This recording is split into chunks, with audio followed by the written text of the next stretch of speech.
채무자 배우자분 이거 절반에 우선 매수 하시겠습니까? 2만% 내가 장담할 수 있어. 배우자 우선 매수권을 활용해가지고 경매 때 이 집행을 방어를 하려는 거야. 동사무소에 전입 신고는 여기다가 해놓고 실제 사는 곳은 저기 딴 데 사는 거야. 그런데 우리 채무자가 뭐야? 이 위장 전입을 밥 먹듯이 하는 사람들이거든.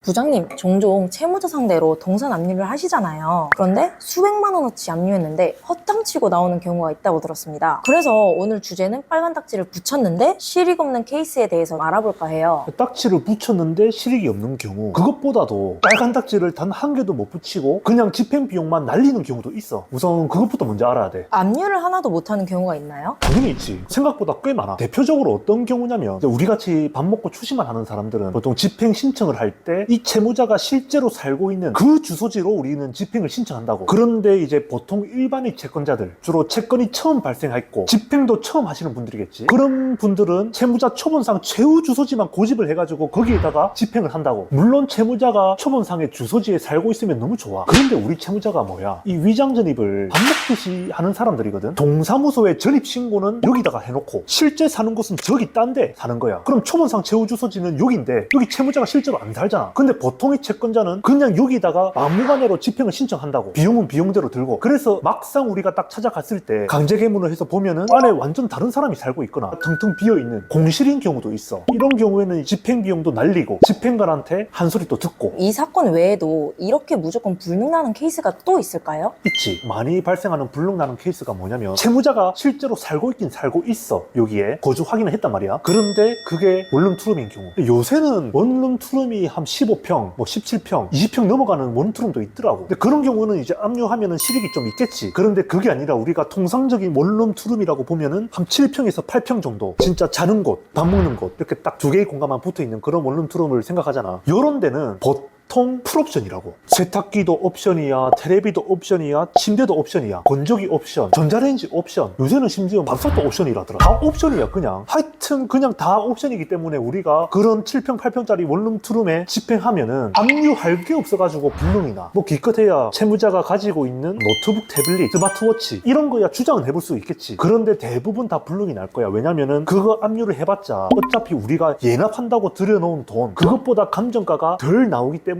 경매 비용 미달로 인한 불능이라 하거든. 요거를 그렇게 해서 불능이 날 거야. 사업장도 똑같아. 우리가 흔히 말해서 사업장이라고 하면 굉장히 막 큰 사무실을 얘기하는 것 같잖아. 학원도 그렇고 오피스도 그렇고. 근데 요즘은 안 그래. 요새는 공유 오피스라고 해가지고 딱 한 층 전체가 한 100평짜리 되는 오피스인데 그 오피스를 여러 개로 또 분리를 시켜놔. 아, 같이 쓰는 거네요? 한 층의 사업장이 20개에서 30개가 있는 거야. 채무자가 점유하고 있는 사업장은 진짜 그 100평 중에서 한 5평에서 7평 정도 남짓한 그런 공간밖에 없는 경우가 요새는 많아. 공유 오피스, 공유 공간 해가지고 하도 그렇게 활발하기 때문에. 요런 데도 마찬가지로 우리가 압류나 집행하러 갔다. 채무자가 가지고 있는 그 컴퓨터, 노트북, 그 다음에 개인 프린터기 요 정도밖에 압류가 안 돼. 요것도 집행관에 따라서 압류해주는 경우도 실제로 있거든. 대부분은 채권자가 만약 아무것도 모르는 상태로 혼자 갔다. 불능 날 거야. 그래서 내가 이제 중요하게 느끼는 거는 집행하기 전에 반드시 집행 목적물에 실거주지 확인, 그 다음에 건축물 대장 같은 거는 떼서 몇 제곱미터인지 정도는 파악을 하고 가야 그게 불능이 날지 실익이 있을지 어떻게 흘러갈지 알 수가 있어. 그러면 이번에는 불능나는 게 아니라 압류까지는 성공을 했는데 변제 압박이 안 되는 경우도 있나요? 그런 경우가 아마 없을 거야. 채무자 입장에서는 어쨌든 간에 압류까지 성공했고 집행이 어느 정도 많이 됐다고 하면은 부담감이 안 느껴진다는 거는 솔직히 그거는 거짓말일 거고. 그런데 채무자의 배우자가 경매까지 예상하고 그 경매 현장에서 최종 경매가의 절반 값에 우선 매수를 생각하는 그런 경우에는 압박이 잘 안 돼. 만약 경매 가격이 200만 원이면 채무자의 배우자가 절반인 100만 원에 우선 매수를 한다는 거죠? 그렇지. 최종 경매가가 200만 원 나왔다. 그럼 집행관이 물어봐. 경매 현장에서 채무자 배우자분 이거 절반에 우선 매수 하시겠습니까? 물어봐. 그럼 채무자 배우자가 이제 현금 이게 또 준비하고 있거든. 그렇게 우선 매수가 되는 거지. 이게 만약에 우선 매수를 당하게 되잖아. 그 다음부터 집행뿐만 아니라 그 다음부터 추심 자체가 진행하기가 아주 힘들어져. 통상적으로 내가 많이 나오는 그런 상황을 좀 얘기해 줄게. 우리가 실거주 확인도 했어. 그런데 그게 초본상 제후 주소지고 국민평수 뭐 선시사평 아파트 그런 데 산단 말이야. 현재 협의가 안 돼서 결국에는 집행까지 들어갔단 말이야. 들어가서 진짜 뭐 배우자의 팔찌부터 시작해서 컴퓨터까지 싸그리 다 압류를 했다 치자고. 채권자 입장에서는 집행 잘 끝났으니까 이제 그 기대감이 있을 거야. 채무자가 나중에 퇴근하고 와가지고 내한테 전화를 주겠지. 합의하자고. 연락이 없어. 채무자가 연락이 없단 말이야. 그런데 채권자는 계속 연락을 기다리다가 그날 잠도 못 이루고 다음날 아침에 채무자한테 전화를 해. 채무자가 딱 이렇게 얘기하는 거야. 전화 받자마자 니 그런 식으로까지 했으니까 앞으로 내한테 연락하지 마라. 그리고 다시 한 번 더 내한테 전화하면은 경찰에 스토킹으로 니 친구할 거다. 두 번 다시 연락하지 마라 하고 전화 팍 끊어버려. 나는 근데 요거 장담할게. 2만% 내가 장담할 수 있어. 요 채무자 무조건 배우자 우선 매수권을 활용해가지고 경매